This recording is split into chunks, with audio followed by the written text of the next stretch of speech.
அருட்பணி என்பது எங்கும் அனைவருக்கும் நற்செய்தி அறிவிப்பதாகும். நீங்கள் பலனடைந்து எருசலேமிலும் யூதேயா முழுவதிலும் சமாரியாவிலும் பூமியின் கடைசி பரியந்தமும் எனக்கு சாட்சிகளாய் இருப்பீர்கள். அப்போஸ்தலர் நடவடிக்கைகள் அதிகாரம் 1 வசனம் 8. கர்த்தரை நோக்கி நாம் ஜெபிப்போமாக.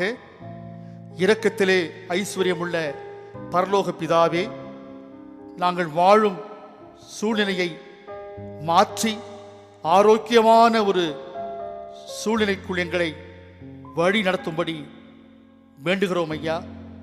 உலக மக்கள் இருக்கும் இந்த இக்கட்டான சூழலில் மனிதர்களே அடக்கி ஆளும் இரக்கமற்ற எல்லா செயல்பாடுகளையும் மாற்றி ஒரு முற்றுப்புள்ளியை வைக்கும்படி ஆளுகின்ற பரம நியாயாதிபதியாகிய உம்மை கெஞ்சி மன்றாடுகிறோம் சுவாமி. அயல்நாட்டு மிஷனரிகள் தேவ திருப்பணி தியாக சேவையால் எங்கள் முன்னோர்களை மீட்ட உம்முடைய கிருபைக்காக கோடான கோடி ஸ்தோத்திரங்களை ஏறெடுக்கிறோம். கர்த்தாவே, நாங்கள் சிருஷ்டிகர்த்தராகிய மெய்யான ஜீவனுள்ள தெய்வமாகிய உம்மை வழிபடுவதற்கு காரணமான மிஷனரிமார்களின் குடும்பங்களை எங்கிருந்தாலும் எல்லா விக்கல்களுக்கும் விலக்கி ஆசீர்வதியும் சுவாமி. உள்ளூர் இந்திய மிஷனரிகளாக, அருட்பணியாளர்களாக, அயல்நாட்டு மிஷனரிகள் விதைத்த சுவிசேஷ பணியை பல மடங்கு விருத்தி பண்ண தங்கள் நேரங்களையும் தாளந்துகளையும் அநேக வஸ்தி தியாக காரியங்களை செய்தமைக்காக அவளுக்காக நாங்கள் ஜெபிக்கிறோம் சுவாமி. எங்களுக்கு சுவிசேஷம் சொன்ன அயல்நாட்டு மிஷனரிமார்களின் இன்றைய வம்சத்து பிள்ளைகளுக்கு நாங்கள் சுவிசேஷம் சொல்ல வைத்திருக்கிறீர் கர்த்தாவே. சுவிசேஷத்தை முன்னறிந்த நாடுகளில் பழைய கால எழுப்புதலை பற்றி எரிய செய்யும்படி கெஞ்சிரும் சுவாமி. விக்கிரக வழிபாட்டை வலியுறுத்தும் மிஷனரிகளாக மாறிய கிறிஸ்தவ விசுவாச அயல்நாட்டு அன்பர்களை தூய ஆவியானவரே நீர் சந்தித்து அவருடைய வாழ்க்கையை மாற்றும் கர்த்தாவே. அதற்கு காரணமான எல்லா விக்கிரக கோட்டைகளை அழியும் சுவாமி. அருள்பணி எல்லோருக்கும் எங்கும் நற்செய்தி சொல்கிற திருப்பணி என்ற தலைப்பின் கீழ் பாதத்தின் கீழ் அமர்ந்து தியானம் செய்யும் போது நீர் எங்களை ஆண்டு கொள்ளும். இயேசு வழியாய் வேண்டுகிறோம் நல்ல பிதாவே, ஆமென். எனது உடன் அருமை விசுவாசிகளே, அருட்பணி என்பது இயேசுவை அறியாதவர்கள் வாழும் இடங்களுக்கு சென்று ஓரிரு ஆண்டுகள் அவர்களோடு சரிசமமாக கூட தங்கி முதலாவது அவர்களின் எழுத்து அல்லது பேச்சு மொழியை கற்று அவர்களின் அன்பு நம்பிக்கையை பெறுவதில் முதல் கவனம் செலுத்த வேண்டும். இரண்டாவதாக அவர்களின் உணவு, கலாச்சாரம், தட்பவெப்ப நிலைப்படி வாழ பழகி அவர்களின் தலைமையின் முழு உத்தரவோடு நம் மொழியை அவர்களுக்கு கற்றுக் கொடுத்து புதிய தொழில்களை கற்றுக் கொடுத்து கல்வி, மருத்துவம், சுகாதாரம் போன்ற வசதிகளை கூட அமைத்துக் கொடுத்து சுவிசேஷ பணி துவங்கிட அவர்களோடு மொழி தொடர்பு நாம் கொள்ள வேண்டும். மூன்றாவதாக நமது ஜெபம், வேத வாசிப்பு, ஆராதனை, செய்கை பாடல்கள், சுவிசேஷ நாடகங்கள், நடனங்கள் போன்றவற்றை மொழியில்லாது நாம் அமைதியாய் நம் வரை செய்து கொண்டிருக்கும் பொழுது அதை அவர்கள் பார்க்க வேண்டும். அவர்கள் நெருக்கத்தை, ஆர்வத்தை பொறுத்து நாம் நிதானமாக, பொறுமையாக, ஜெப சிந்தையோடு, விசுவாச மனப்பக்குவத்தோடு, இயேசுவின் அன்போடு இயேசுவை அவர்களுக்கு அறிமுகப்படுத்த வேண்டும். அன்பானவர்களே, மிஷனரி பணியின் ஊற்றுக்கண் இப்படித்தான் திறக்கப்பட்டு அது பரவி ரட்சிப்பு வேகம் கொண்டு நித்திய ஜீவ தண்ணீராக அநேகர் உள்ளங்களை நிரப்பி திருப்தி அடைய செய்கிறது. இந்த உள்ளான சமாதானம் மகிழ்ச்சியை ஏற்படுத்த மிஷனரிமார்கள் எடுத்துக்கொள்ளும் பிரயாசம், முயற்சி, உழைப்பு, ஜெபம் அளவுக்கும் அதிகமானது. விதைப்பது மட்டுமே மிஷனரிமார்களின் அருட்பணியாளரின் முக்கிய பணி. ஆத்தும அறுவடை என்பது தேவனுடைய கரத்திலே உள்ளது. அருட்பணியின் வெற்றி ரகசியம் அருட்பணி ஸ்தலத்திற்கு அருகில் உள்ள சபைக்கும், அருட்பணியாளர்களை மிஷனரிமார்களை அருட்பொழிவு செய்யும் சபைக்கும், அருட்பணியை ஜெபத்தால் உதவியால் தாங்கும் சபைக்கும் அதன் தலைமைக்கும், அதோடு மிஷனரி தலைமைமார்களுக்கும் இடையே தொடர்பு பாலம் கட்டாயம் இருக்க வேண்டும். திருச்சபை திருப்பணி நிகழ்ச்சிகளுக்கும் மிஷனரிமாருடைய நிகழ்ச்சிகளுக்கும் பாதிப்பு எந்த நிலையிலும் வராமல் இருப்பது மிகவும் நல்லது. இரண்டுமே ஊழியத்தின் இரு கண்கள் போன்றது. எல்லாம் ஊழியம்தான், எல்லோரும் ஊழியக்காரர்கள்தான், எல்லோரும் ஊழிய விருப்பம் உள்ளவர்கள்தான். அதே சமயம் ஒரே திருச்சபை, ஒரே மிஷனரி இயக்கம் மட்டும் ஊழியம் செய்து உலகத்தில் இயேசுவை அறியாதோருக்கு ஆதாயப்படுத்தல் முடியாத ஒரு காரியம். இந்த உண்மையை அனைவரும் ஏற்றுக்கொள்ள வேண்டும். ஊழியமானது தேவ ஞானத்தை பயன்படுத்தி தேவ கிருபையோடு செய்கிற ஒரு கூட்டு முயற்சியாகும். யார் சுவிசேஷம் விதைத்தார்கள், யார் அறுவடை செய்ய போகிறார்கள் என்பதல்ல முக்கியம். ஊழியத்தை உண்மையாய் செய்வதே மிக மிக முக்கியமாகும்.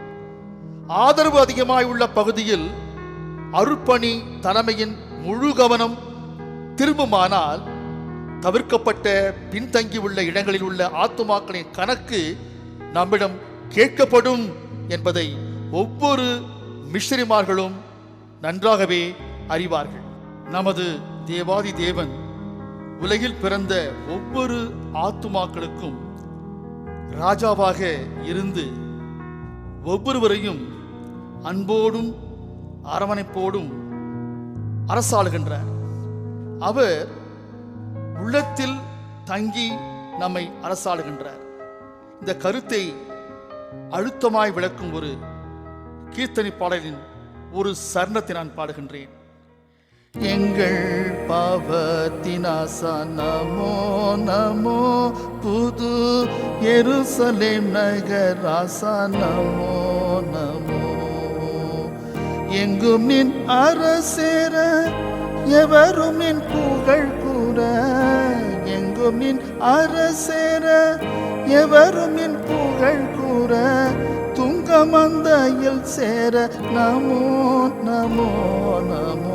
சீர்திரி ஏகவஸ்தே நமோ நமோ, நின் திருவடிக்கு நமஸ்தே நமோ நமோ. மிஷனரி திருப்பணி அருட்பணியை நன்றாய் புரிந்து கொள்ள ஒரு சிறிய உதாரணத்தை நான் சொல்ல விரும்புகின்றேன். வளர்ப்பு பிராணிகள் பறவைகள் மீது மிகுந்த ஆர்வமுள்ள ஒரு நண்பர் ஒரு முறை ஒரு பிரசித்தி பெற்ற பெட் ஷாப்புக்குள்ளே பிரவேசித்தார். அவர் உள்ளே பிரவேசித்த உடனே தான் விரும்பிய அழகான வெள்ளை முயலை 1000 ரூபாய்க்கு விலை கொடுத்து வாங்கினார். அதே சமயம் அவர் கண்கள் தனியாயிருந்த மற்றொரு அழகான முயல் மீது தாவியது.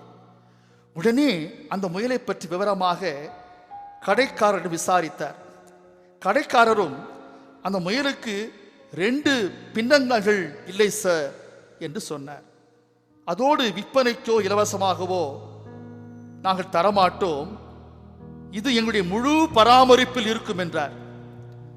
தான் வாங்கிய ரூபாய் 1000 மதிப்புள்ள இந்த முயலை கொடுத்து அந்த 2 பின்னங்கள் இல்லாத பலவீனமான முயலை கேட்டார்.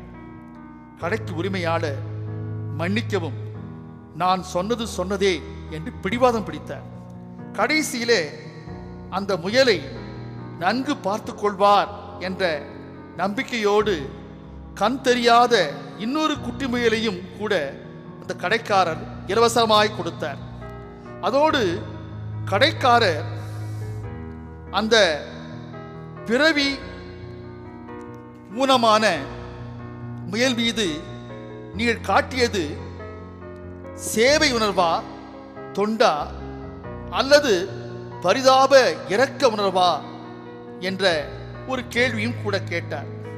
இந்த நண்பரோ சேவை உணர்வே என்று தெளிவாக பதில் சொன்னார்.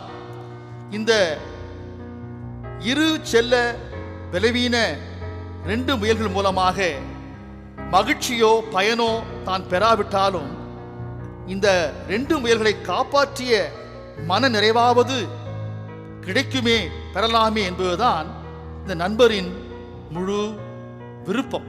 அதே 1000 ரூபாய்க்கு நல்ல ஆரோக்கியமான ஒரு முயலோடு அவர் இல்லம் செல்ல கடவுள் விரும்பவில்லை என்பது நன்றாய் தெரிகிறது. இந்த உதாரண சம்பவத்தில் சிம்பத்தி, எம்பதி என்ற 2 ஆங்கில வார்த்தைகள் வருகிறது. சிம்பத்தி என்று சொன்னால் அண்டர்ஸ்டாண்டிங் அதர்ஸ் ஃபீலிங், பிறர் உணர்வை புரிந்து கொள்வது. எம்பதி என்று சொன்னால் ஃபீலிங் அதர்ஸ் ஃபீலிங், பிறர் உணர்வை நேரடியாக உணர்ச்சி பூர்வமாய் உணர்வது. இதில் இரண்டாவது தான் ஊனமான முயல்களை வாங்கியவர் மனதிலே எண்ணினார். மிஷனரி பணியில் உயர்ந்த சிகரம் அல்ல, பள்ளத்தாக்கின் ஆழம் அனைவருக்கும் புரிந்திருக்கும் என்று நாம் விசுவாசிக்க வேண்டும்.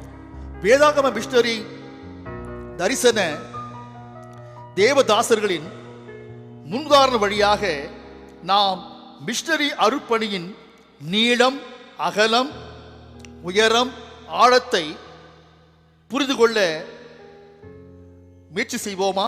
மிஷனரி திருப்பணியை பற்றி வேதாகமத்திலே பல சம்பவங்கள் வருவதை நாம் வாசித்திருக்கிறோம். முதலாவதாக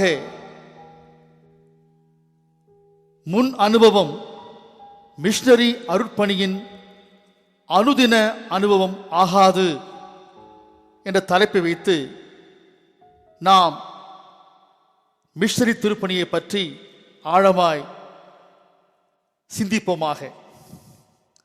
நமது ஆண்டவர் இயேசு பேதுருவின் தலைமையிலே சீஷமார்களை கலிலேயா கடல் அருகில் தமக்காக காத்திருக்க முன் அனுப்பினார். ஆனால் இயேசு அங்கு சென்றபோது பார்த்த காட்சி சீஷர்களை அவர் அழைக்கும் முன் கண்ட பழைய காட்சியாய் இருந்தது. பேதுருவின் தலைமையிலே சீஷமார்கள் கலிலேயா கடலிலே மீன் பிடித்துக் கொண்டிருந்தார்கள். மீன் பிடிக்கும் தொழில் செய்து ஒரு சில ஆண்டுகள் ஆகியிருந்தாலும் தாம் பழகிய கலிலேயா கடலில் பழகிய மீன் பிடிக்கும் தொழிலை செய்வதின் அந்த முன் அனுபவ சுவையை சீஷர்மார்கள் அனுபவித்து கொண்டிருந்த காரியத்தை, அதோடு மீன்கள் பிடிபடாத தோல்வியில் அவர்கள் மற்றொரு அனுபவத்தை கொண்டிருந்த காரியத்தையும் இயேசு தம்முடைய வல்லமையினாலே உணர்ந்தார். என்னை அல்லாமல் உங்களால் ஒன்றும் செய்ய இயலாது என்று அவளுக்கு பலமுறை போதித்திருக்கிறார் ஆண்டவர் இயேசு. அவை எல்லாவற்றை மறந்தவர்களாய் சீஷர்கள் இருப்பதை நாம் பார்க்கின்றோம்.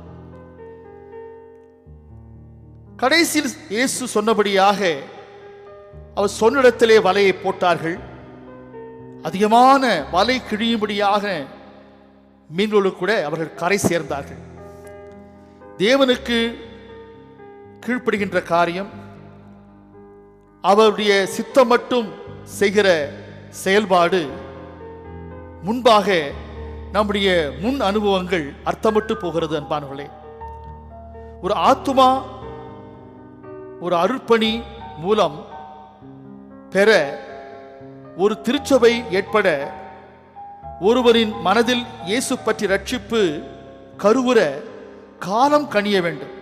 நமது மிஷனரி திருப்பணி முன் அனுபவங்கள் எப்போதும் வெற்றியை ஆத்தும ஆதாயத்திலே தராது. தேவ சித்தமே நடக்கும். பிரியமானவர்களே, இரண்டாவது ஒரு சம்பவத்தை பார்ப்போம். யோசுவா புத்தகத்தில் 6 முதல் 8 அதிகாரங்களை நாம் பார்க்கும் பொழுது யோசுவாவின் முன் அனுபவத்தின் விளைவை நாம் ஆழமாக பார்க்கின்றோம். எகிப்து முதல் கானான் வரை நோக்கிய யோசுவாவின் தலைமை முன் அனுபவமானது அமலேக்கியர், யோர்தான், எரிகோ போன்றவையெல்லாம் வெற்றிகரமாக தான் இருந்தது.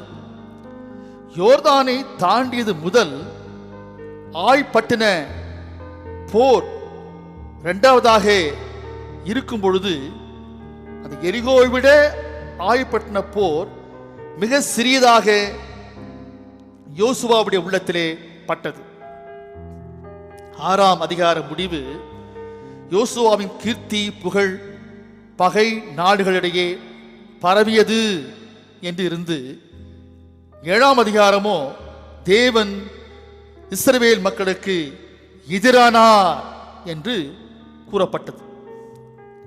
இஸ்ரவேலின் எந்த கோத்திரமும் தவறு செய்யாது தேவன் பேரில் நன்றியோடு பயத்தோடு கீழ்ப்படிதலோடு இருப்பார்கள் என்று யோசுவா முழுமையாக நம்பினான். அதனால்தான் கண்காணிப்பை கவனத்தை கொஞ்சம் குறைத்துக் கொண்டான். யோசுவா சத்துருவானவன் தேவ பிள்ளைகளை கீழே தள்ள ஏதாகிலும் ஒரு வாய்ப்பை எதிர்பார்த்து காத்திருப்பான். அன்புக்கு உரியவர்களே, சுய நம்பிக்கையால் ஹிடன் பிரைட் என்று சொல்வார்கள். ஹிடன் பிரைட், அந்த சுய நம்பிக்கையால் யோசுவா பகையாளியை குறைவாக சிறிதாக எடை போட்டான். கில்காலிலிருந்து தேவ கட்டளைப்படி படையை புறப்பட வைக்காமல் முன்வெற்றி, அதாவது எரிகோ வெற்றியுடைய அந்த முன் அனுபவம் இடமான எரிகோ யோர்தான் அருகிலிருந்து படையை புறப்பட்டு ஆய்பட்டின போரிலே போக வைத்தான். தேவனது ஆலோசனையை பெறாது தன்னார்வமாய் செயல்பட்டான் யோசுவா. இங்கு தேவனை மையமாக கொண்ட நிலை மாறி தன்னம்பிக்கையிலே கால் பதித்தான். ஆயுத பலமோ சுயபலமோ இல்லையே, யுத்த சேனை தலைவர் தேவன் அல்லவா என்பதை மறந்தவனாய் விசுவாசி தேவதாசன் யோசுவா இங்கு செயல்படுகின்றான். The center of gravity shifted from spiritual might to fleshly mathematics. எரிகோ கோட்டையை பட்டணத்தை பூத கண்ணாடியால் பார்த்து பயந்த அஞ்சிய அதே யோசுவா ஆய்பட்டினத்தை நேரடியாக தன் மாம்ச கண்ணாலே மிக குறைவாக எடை போட்டு பார்த்தான். ஆய்பட்டின போருக்கு முன்பு ஜெபிக்க வேண்டியதை இப்போது யோசுவா தேவனை சொல்லி ஜெபிக்கிறார். நேரிட்ட தோல்வியின் காரணம் புரியாத யோசுவா தேவனை பார்த்து இஸ்ரவேல் மக்கள் பின்வாங்கியதின் காரணத்தை கேட்கிறான். அஞ்சிய பகைவர் கேலி செய்வார்களே, ஏளனம் செய்வார்களே என்று ஜெபிக்கிறான். ஒரு கால் யோசுவா இந்த ஜெபத்தை செய்யாது இப்போது இருந்தானால் போருடைய ஆய்பட்டின போருடைய தோல்வி பரம ரகசியம் கடைசி வரை அவனுக்கு தெரியாதே போயிருக்கும். அல்லது யோசுவா ஆய்பட்டின போர் முன்பாக ஜெபித்து தேவ ஆலோசனை பெற்றிருந்தானாகில் எரிகோ வெற்றி ஆய்பட்டினத்திலே தொடர்ந்து இருந்திருக்கும். அன்பானவர்களே, ஆயத்தத்தோடு கில்காலில் போரை துவக்கி அவன் அழகாக அந்த பட்டணத்தை ஜெயித்திருக்கலாம். சில சமயங்களில் ஏதோ ஒரு முன் அனுபவ சிந்தனையோடு காரியத்தோடு முன்பு நாம் ஜெபிக்க சோம்பலாய் நிர்விசாரமாய் ஏதோ சிரமப்பட்டு முன்னோக்கி ஏதோ சுய கவனத்தோடு போவது போல் கவனக்குறைவாக போய்விடுகிறோம். காரியம் என்னவா? முழு தோல்விதான். இந்த நேரங்கள் பழுத்து விசுவாசிக்கும் தவழும் விசுவாசிக்கும் அநேக தேவையற்ற குழப்பத்தை உருவாக்கும். தேவன் யோசுவாவை பார்த்து சொன்ன வார்த்தை என்ன தெரியுமா? யோசுவாவே, முதலாவது நீ எழுந்து மக்களை பரிசுத்தப்படுத்தி தவறு நிகழ்ந்த இடத்தை கண்டறி என்றார். யோர்தான் முன்பே நாங்கள் மகிழ்ச்சியா இருந்தோமே, எமோரி கரத்திலே மடியவா எங்களை எரிகோ தாண்டி அழைத்து வந்தீர் என்று மன கிலேசத்தோடு ஜெபித்த யோசுவாவுக்கு தேவன் தந்த பதில் பெரிய அதிர்ச்சியை கொடுத்திருக்கலாம். அதனால்தான் யோசுவா ஆகானை பார்த்து, எங்களை கலங்க பண்ணியது என்ன என்று கேட்டான். தேவனே மோசேயை பச்சை முட்செடி பிழம்பில் பேசி தரிசனம் தந்தது முதல் நடத்தி வரும் போது யோசுவா தொடர்ந்து கடைசி வரை தேவ ஆலோசனையை பின்பற்றாது ஒருமுறை தவிர்த்தது ஏன் என்பது ஒரு பெரிய கேள்வியாகவே இருக்கிறது. அந்த ஒரே முறை யோசுவா தேவ ஆலோசனையை தவிர்த்தபடியினாலே ஒரு பெரிய போராட்டத்தை அவன் எதிர்கொண்டான். யோசுவாவுக்கு பின்புதான் தான் ஜெபிக்காத தவறு புரிந்தது. மிஷனரி பணியிலே நம் சுய சித்தம் செயல்படுத்த தேவ சித்தம் அறியும் ஜெபம் துண்டிக்கப்படும் போது சாத்தான் தன் திட்டத்தை உடனே இணைத்து நமக்கு தோல்வியை உண்டு பண்ணுவான். ஆகான் தானாக தவறை அறிக்கை செய்யாதபடியார் நிகழ்ந்த தவறை கண்டறிய யோசுவாவுக்கு நீண்ட நேரம் பிடித்தது. இந்த நேரத்தில் ஒரு சில வினாடிகளாவது தேவ சமூகத்தில் எரிகோ வெற்றிக்கு முன்பு, ஆய்பட்டின போருக்கு முன்பு செலவற்றிருந்தார். எரிகோ வெற்றிக்கு பின்பு, ஆய்பட்டின போருக்கு முன்பு செலவற்றிருந்தார். ஆகானை கூட தவறு செய்யாது யோசுவா காப்பாற்றிருக்கலாம். தேவனது பங்கை நாம் தராது. மனித கண்ணோட்டத்திலே அந்த தேவனுடைய பங்கை நம்முடையதாய் மாற்றுவது தேவனது பார்வையில் தவறாகவே இருக்கும். அன்பானவர்களே, அந்த தம் பங்கை தேவன் எப்படியாகிலும் எடுத்துக்கொள்வார் என்பது நமக்கு பின்புதான் புரியும். செயல் முன்பு ஜெபம் மெய் ஜீவனுள்ள தேவ பிள்ளைகளுக்கு மிக அவசியமானது. மோடு செலவிடும் ஒவ்வொரு நிமிடமும் வீணாக போகாதையா, என்னை பலவானாய் மாற்றும் ஐயா. ஓ தேவ பிரசன்னம், என்ன ஆனந்தம் ஆகாயம் கொண்டு செல்லுதே, ஆகாயம் கொண்டு செல்லுதே. இரண்டாவதாக மிஷனரி ஊழியத்திலே சிந்திக்க வேண்டிய ஒரு காரியம் என்னவென்றால், திறமை தனக்கு நெருங்கியவர்களை, தனக்கு உள்ளவர்களை இயேசுவுக்கு ஆயத்தப்படுத்தலே அருப்பணியாகும். திறமை உள்ளவர்கள், நமக்கு அருகாமல் உள்ளவர்களை ஆயத்தப்படுத்தல் மிஷனரி பணியாகும். மிஷனரி பணி என்றால் தூரம் உள்ளவர்கள் தான் இயேசுவுக்கு ஆயத்தப்படுத்த வேண்டும் என்று அநேகர் நினைக்கலாம். எதற்கும் உதவாத நபர்களை தான் ஆதாயப்படுத்த வேண்டும் என்று நினைப்பதுதான் மிஷனரி பணி. ஆனால் அந்திரேயா, இயேசு கிறிஸ்துவுடைய சீஷன் அந்திரேயா, புதிய ஏற்பாட்டில் முதல் மிஷனரியாக இருந்து விக்கிரக ஆராதனையை எதிர்க்கும் முதிர்ச்சியான மிஷனரியாக திருப்பணி செய்தான். தனது உடன் சகோதரன் சீமோன் பேதுருவை இயேசுவுக்கு ஆதாயப்படுத்தினான். அதற்காக பெத்சைதா முதல் கொண்டு அங்கிருந்து புறப்பட்டு கப்பர்நகூமுக்கு 100 கிலோமீட்டர் நெடும் பயணம் செய்தான். யோவான் 12ஆம் அதிகாரம் 20 முதல் 22 வரை வாசிக்கும் போது, கிரேக்கர் சிலர் பிலிப்புவை அணுக பிலிப்பு அந்திரேயாவிடம் சொல்லி கிரேக்கர் இயேசுவை சந்திக்க செய்தான். பிறரை சந்திக்க, இயேசுவிடம் அறிமுகப்படுத்த, அவர் பிள்ளைகளாக மாற்ற அந்திரேயா மிஷனரி தாளந்து பெற்றிருந்தார். அந்திரேயா வலையை பயன்படுத்தாமல் தூண்டிலை வைத்து அநேக தனி நபர்களை, தெரிப்பான நபர்களை மேசியா இயேசுவுக்கு ஆதாயப்படுத்தினான். அன்பார்களே, அந்திரேயா அறிமுகப்படுத்திய சிறந்த ஒரு ஆத்துமா அவன் சகோதரன் பேதுரு. அவர் 3000 பேரை ஆதி சபையிலே சேர்த்தார். அந்திரேயா அடுத்த ஒரு முறை சிறுவனை சந்தித்து அவன் பங்கான 5 அப்பங்கள் 2 மீன்களை பெரும் ஒரு நிகழ்ச்சியை நாம் பார்க்கின்றோம். மக்கள் அனைவரும் பசியா இருக்கும் பொழுது அந்த சிறுவனின் பங்கை ஆண்டவர் இயேசு ஆசீர்வதித்து அனைவருக்கும் அவர் பகிர்ந்து போஷிக்க செய்தார். இது அந்திரேயாவுடைய முயற்சிதான்.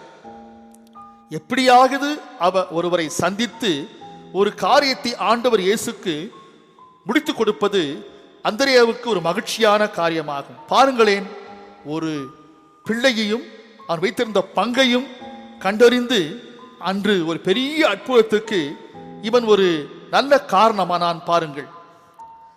ஆக இங்கு பார்க்கும்போது அந்திரேயாவுடைய விடாமுயற்சி மிஷனரி பணிக்கு ஒரு பெரிய மூலத்தனமாகும். ஒவ்வொரு முறையும் ஆண்டவர் இயேசுவுக்கு தெரிப்பான ஆத்துமாக்களை ஆதாயப்படுத்தும் அந்திரேயா மிகுந்த எச்சரிக்கையோடு செயல்பட்ட காரியத்தை நாம் பார்க்கின்றோம். ஒரு முறை ஒரு ஆலய விடுமுறை வேதாகம பள்ளியிலே வெளி பிள்ளைகளுக்கு விசுவாசம் பற்றி கருப்பொருளில் அசம்பிளி சமயத்தில் கதை மனப்பாட வசனம் கற்றுக் கொடுக்க வேத கல்லூரி படிக்கும் மாணவர் மனைவிக்கு ஒரு வாய்ப்பு வந்தது. போதகர் தந்த அந்த அழைப்பை ஏற்று VBS டைரக்டர் கொடுத்த அந்த அழைப்பை ஏற்று அன்று அவர் வந்து பிள்ளைகள் மத்தியிலே கதையையும் மனப்பாட வசனத்தையும் கற்றுக் கொடுத்தார். செங்கடலை இஸ்ரவேலர் மோசே தலைமையிலே கடக்கும் வேதாகம பகுதியை அவர் அழகாக சொல்லி மனப்பாட வசனத்தை பிள்ளைகள் மனதிலே பதிய வைத்தார். ஏதோ ஒரு ஆர்வ கோளாறினாலே திடீரென செங்கடல் பூகோளம் படி அவ்வளவு ஆழமானது அல்ல என்று கூற துவங்கினார்.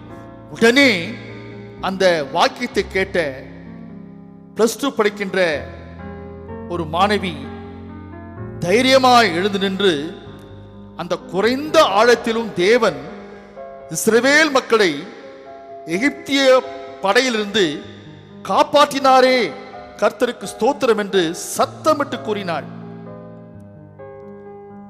அந்த சகோதரி மனதிலே ஏற்பட்ட தாக்கம் பிள்ளைகளை பாதிக்க அந்த பெண் பிள்ளை இடம் தராதது தேவனது கிருபையே. ஆக ஊழியத்தில் ஏற்றுமதி இறக்குமதி விற்பனை வாங்கும் ஆவிக்குரிய செயல்கள் பாதிக்காமல் இருப்பது மிக மிக அவசியமாகும். பாருங்கள், அன்று அந்த பெண் பிள்ளை அவிசுவாச வாக்கியத்தை தடுத்து விசுவாச வாக்கியத்தை சொல்லி இருக்காவிடில் அத்தனை பிள்ளைகள் மனதிலும் அந்த சகோதரி சொன்ன அவிசுவாச காரியம் ஆழமாய் பயந்து போயிருக்கும். ஆத்தும ஆதாயம் செய்யும் பொழுது நாம் மிகுந்த எச்சரிக்கையோடு செய்வது அவசியம் என்பதை நமக்கு பார்க்கின்றோம். மூன்றாவதாக, எதையும் எதிர்பாராது எதிர்கொள்ளும் திருப்பணியே மிஷனரி பணி. எதையும் எதிர்பாராது எதிர்கொள்ளும் திருப்பணியே மிஷனரி பணி.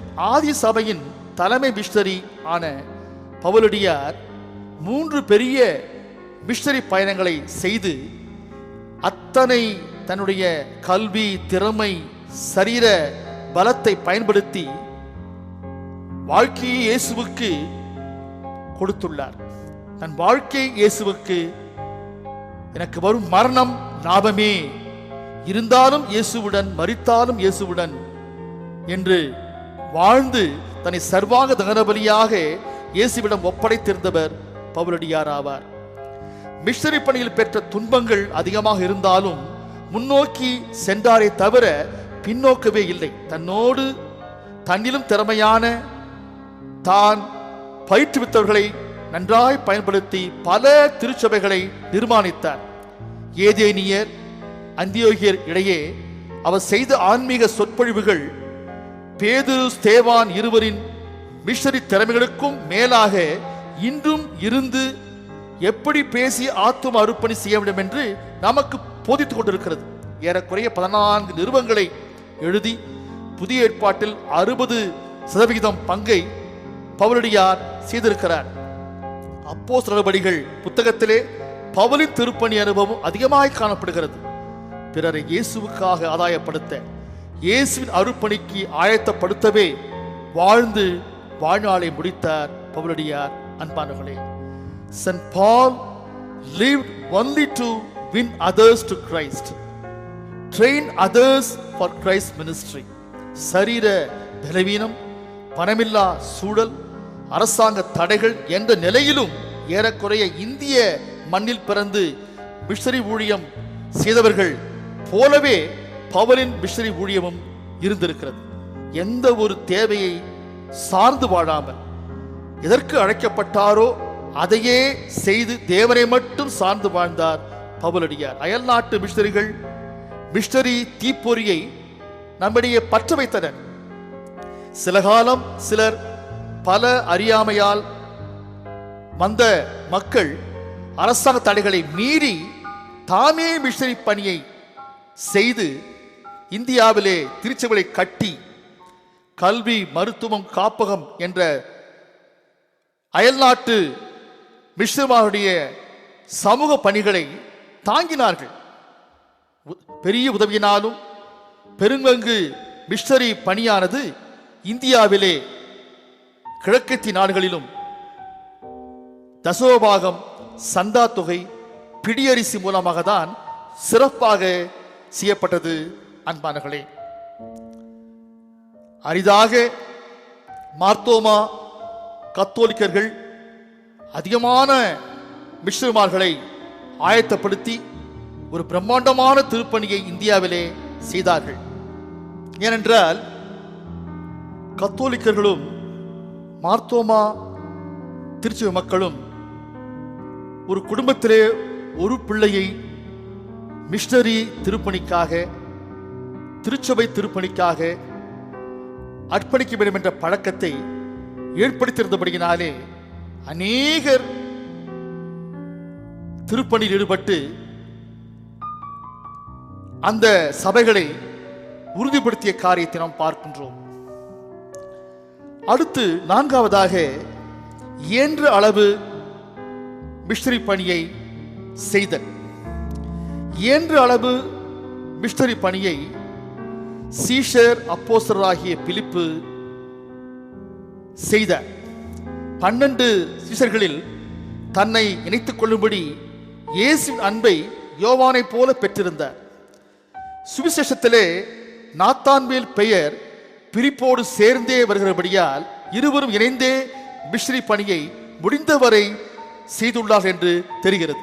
யோவான் 1:43 வாசிக்கும் போது, நீ என் பின் சென்று வா என்ற எளிமையான ஒரு மிஷனரி அழைப்பை பிலிப்பு இயேசுவிடம் பெற்று பெந்தகோஸ்தே அனுபவத்திற்கு முன்பு என்றவரை, பெந்தகோஸ்தே அனுபவத்துக்கு பின்பு இயல்புக்கு மீறி வல்லமையாய் அர்ப்பணி செய்து இரத்த சாட்சியா இயேசுவுக்காய் மரித்திருக்கிறார் என்று சரித்திரம் கூறுகிறது. யோவான் 6:5 இயேசு பிலிப்பை பார்த்து அழைத்து மக்களை போஷிக்க ஆயத்தப்பட சொன்னார். பிலிப்புவோ மனக்கணக்கு போட்டு அத்தனை பேரை போஷிக்க இயலாது என்று இயேசுவுக்கு மறுபதில் கொடுத்தார். முயற்சி என்ற ஒன்றை செய்ய எப்போதும் பிலிப்பு தவறவில்லை. ஆனால் அதை முழுமையாய் செய்து முடிக்க அவர் முயலவில்லை என்று பார்க்கின்றோம்.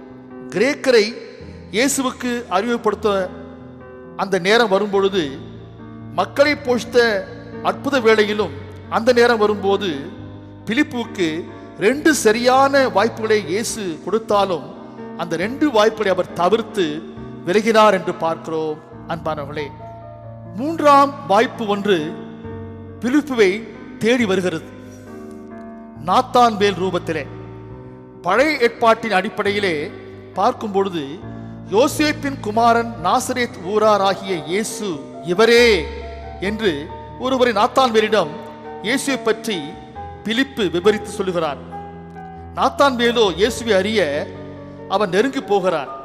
அப்பொழுது அதற்கு முன்பாக பிலிப்பு நாத்தான்வேலிடம் வந்து பார் என்ற வார்த்தையை பயன்படுத்துகின்றார். அந்த வந்து பார் என்ற வார்த்தை தான் இந்த அருமையான நாத்தான்வேலை இயேசுவுக்கு உரிய ஒரு மிஷனரியாக மாற்றியது. பாருங்கள், வந்து பார், இயேசு யார் என்று வந்து பார் என்ற 2-3 வார்த்தையை சொல்லி நாத்தான்வேலை கிழக்கத்திய நாடுகளில் மிஷனரி பணி செய்ய தகுதிப்படுத்தினான் இந்த பிலிப்பு. இந்த வேதாகம பகுதி பிலிப்புவை எங்கோ உயர்த்தி நமக்கு காண்பிக்கின்றது. 5வதாக தூயாவி நடத்தும்படி செய்வதே மிஷனரி பணி. தூயாவி நடத்தும்படி செய்வதே மிஷனரி பணி. இறுதியாக மூப்பர் பிலிப்புவை நாம் குறிப்பிடாமல் இருக்கவே முடியாது.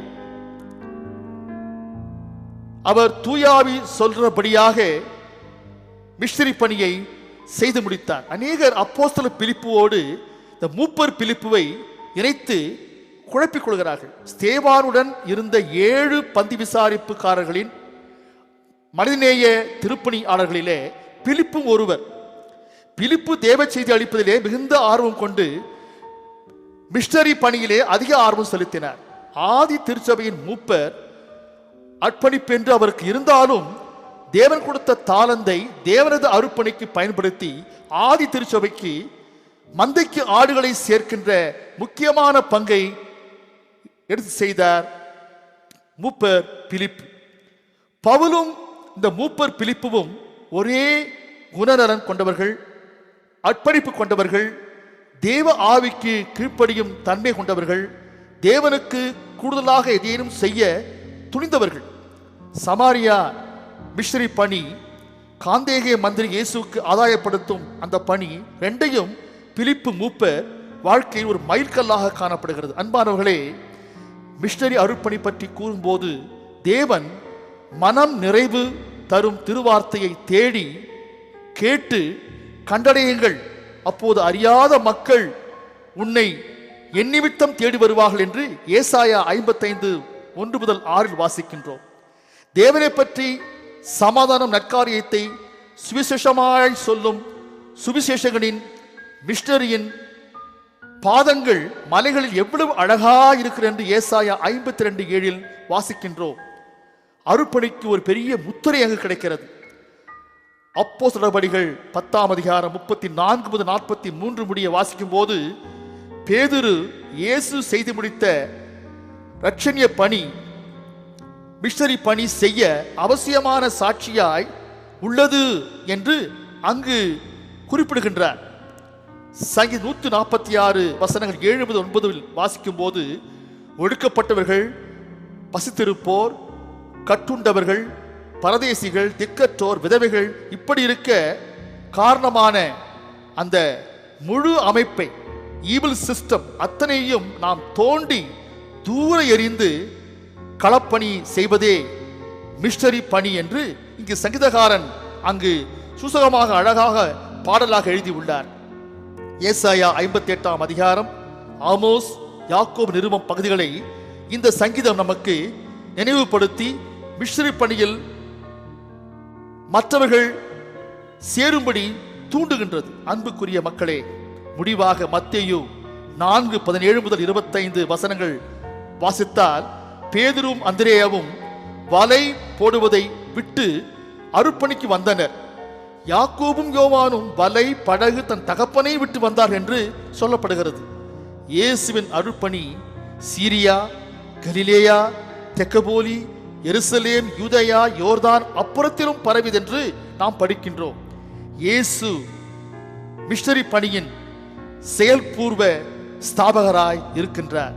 அவரே மிஷனரி பணியின் முன் உதாரணம். அதோடு அவர் பாடுகள், மரணம், உயிர்த்தெழல் மிஷனரி பணிக்கு ஒரு மூலதனமாக இன்றும் இருந்து வருவதை நாம் பார்க்கின்றோம். அன்பான கர்த்தருக்கு பிரியமான சபையோரே, மிஷனரி பணி அனைவராலும் செய்யக்கூடியது அல்ல, சற்று கடினமானது. ஆனாலும் அனைவரும் செய்ய வேண்டும். ஜெபம், பொருள் உதவி, சரீர உதவி என்றிருந்தாலும் அந்த களப்பணியையும் மிஷனரி ஊழியத்தையும் நாம் செய்யும் பொழுது இன்னும் மிஷனரி ஊழியமானது சிறப்பாக காணப்படும். இன்றைய காலகட்டத்திலே மற்றவற்றுக்கு ஆள் இருக்கிறார்கள், ஆனால் மிஷனரி பணி செய்வதற்கு தான் ஆட்கள் குறைவாயிருப்பதை நாம் பார்க்கிறோம். அன்பானவர்களே, நமது அழைப்பின் மத்தியில் நாம் எப்படியாகிலும் மிஷனரி ஊழியம் செய்து மிஷனரிகளை ஊழியத்தில் தாங்குவோமாக. தேவன் தாமே இந்த வார்த்தையை ஆசீர்வதிப்பாராக. ஆமேன். ஜெபித்து நாம் மிஷனரி சிந்தனையிலே நம்மை நாம் பலப்படுத்திக் கொள்வோமா? அருட்பணியின் அழைப்பாளராகிய எங்கள் தேவனே, அறுவடை மிகுதி ஆட்களே குறைவு என்ற நிலை மாற எங்களை பாரப்படுத்தும். உமது மிஷனரி பணி செய்கிற அனைவரையும், அனைத்து குடும்பங்களையும், அவருடைய தேவைகளையும், களப்பணி ஸ்தல எல்லா விதமான சூழ்நிலைகளையும் நாங்கள் உம்மிடம் சமர்ப்பிக்கின்றோம். அவர்களை பாதுகாத்து காத்துக்கொள்ளும். திருச்சபை, அருட்பணியகம் இரண்டையும் ஒன்றாக நீர் பார்க்கிறீர் என்பதை நினைவில் கொண்டு அதற்கு ஏற்ப நாங்கள் மன விசாலத்தோடு அல்லாமல், ஆண்டவரே, விசால மனதோடு செயல்பட உம்முடைய ஞானத்தை தாரும். இந்த வாரத்தில் தம்முடைய பிறந்த நாளை கொண்டாடும் பிராட்வே தமிழ் ஸ்ரீ ஆலயம், ஆண்டர்சன் ஆலயம் அன்பர்களை ஆண்டவரே, விசுவாசி அப்போ தேவனுடைய மகிமையை காண்பாய் என்று சொல்லி வாழ்த்துகிறோம். திருமண நாளை கொண்டாடும் பிராட்வே தமிழ் வெஸ்லி ஆண்டர்சன் திருச்சபையின் தம்பதிமார்களை விசேஷமாக உம்முடைய சமூகத்தில் கொண்டு வருகிறோம். ஜீவனுடைய நாளெல்லாம் எருசலேமின் வாழ்வை காண்பீர்கள் என்று கூறி சபையாக வாழ்த்துகின்றோம். நாங்கள் வாழும் கொரோனா தொற்று சூழலில் ஒருவருக்கொருவர் ஜெபிக்க எங்களுக்கு வாஞ்சையை தாரும். மற்றவருடைய மனநிலையை, உடல் நிலையை, வாழ்க்கை சூழ்நிலைகளை, வரும் சோதனைகளை புரிந்து மன நிறைவாயிருக்கும் ஒரு பரந்த உள்ளத்தை எங்களுக்கு தாரும். எங்களை இந்த சூழ்நிலையிலிருந்து விடுவித்து புதிய சிருஷ்டிகளாய் எதிர்காலத்தில் அன்பின் பிள்ளைகளாய் குடும்பத்தில் பொது வாழ்வில் வாழ கிருபை புரியும் சுவாமி. இந்த ஜெபத்தை இயேசுவின் மூலம் மனத்தாழ்மையோடு வேண்டுகிறேன் நல்ல பிதாவே, ஆமேன்.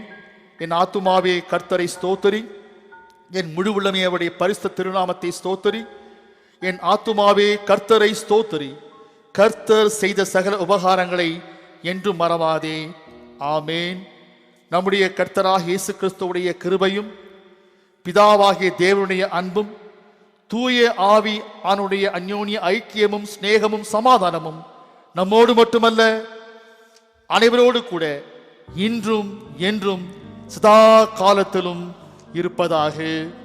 ஆமேன். மனிதர் யாரிடமும் பாசம் காட்டுவோம், இயேசு மந்தைக்குள் அழைத்திடுவோம். அதி உற்சாகமாய் அதி சீக்கிரமாய் ராஜபாதையை செம்மையாக்குவோம். நாம் இயேசு ராஜாவே இதோ வேகம் வாராரே, அதி வேகமாய் செயற்படுவோம்.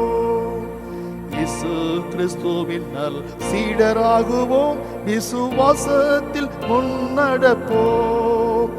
இனி எல்லோருமே அவர் பணிக்கெனவே ஒன்றாய் என்னாலும் உழைத்திடுவோம். நாம் இயேசு ராஜாவே இதோ வேகம் வாராரே, அதிவேகமாய் செயல்படுவோம். கர்த்தர் நம் அனைவரையும் அவர் திருப்பணியிலே பாரப்படுத்தி தொடர்ந்து நடத்துவாராக. தேவனுக்கே துதி கனம் மகிமை உண்டாவதாக. தேவன் தாமே இந்த அவருடைய வார்த்தைகளை நமக்கு ஆசீர்வதித்து கொடுப்பாராக. ஆமென். ஆமென்.